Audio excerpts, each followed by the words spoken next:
American soccer's transition to an open market and promotion relegation does not happen overnight or within a year.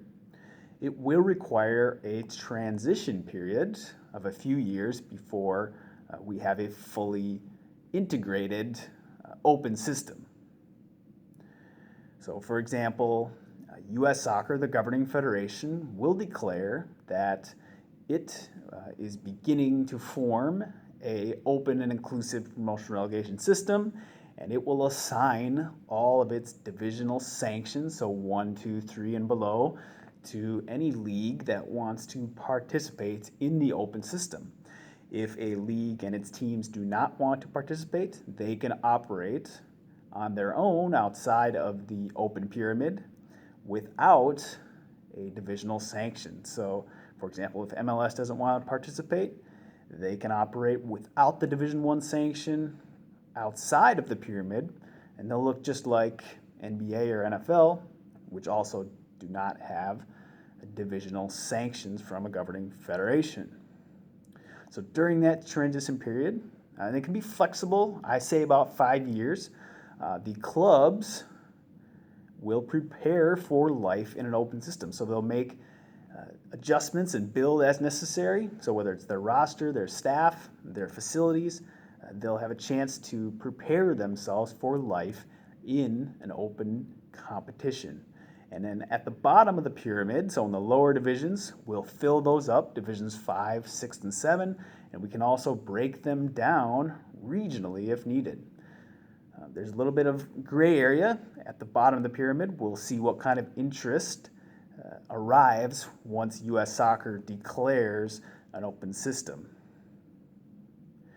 So it's really that simple. It all starts with the U.S. Soccer Federation leading the way, declaring its intent to open the market to all people and clubs. And from there, you can set a target date, but it doesn't have to be set in stone. So if after 5 years, we need a few more years to tweak things a little bit or adjust, that's fine. As long as clubs and investors and people know that the system will open, then the investment and interest will come. So I think the day U.S. Soccer declares the system open and sets that timeline, the amount of applications to start new clubs will be through the roof, out the door. So you'll see an immediate tenfold multiplication of lower division club value, I think. I mean, who wouldn't be for that? If you're in the lower divisions and you have a chance to get to the pinnacle of American soccer and the glass ceiling under Division I is lifted, that'd be a great day for your club. And if I had the money, I would invest in multiple clubs in the lower division if the incentive of Division I soccer was available. So it all starts with that timeline. And again, it can be flexible, but we need U.S. Soccer or an alternate governing federation to lead the way, to set that timeline, and to work with leagues and clubs to formulate a transition plan and a pyramid structure.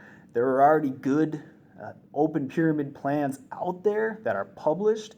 For example, I agreed with one that has a 2-pyramid plan, an east and west pyramid plan, and I think that's great for the size and scope of our country. It helps integrate more areas of the country into Division I and the higher levels of the pyramid. So I think that would be a good way to go.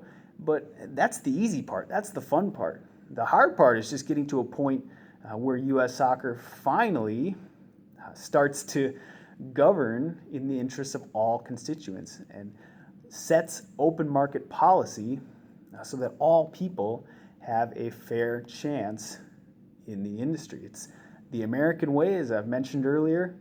Nothing is more American than open and inclusive competition. So let's do that with our soccer. And again, U.S. Soccer leads the way first. We've got to keep demanding that U.S. Soccer sets that timeline for an open system. And from there, once it's announced, that's when you'll start seeing the significant interest and investment flow into American soccer.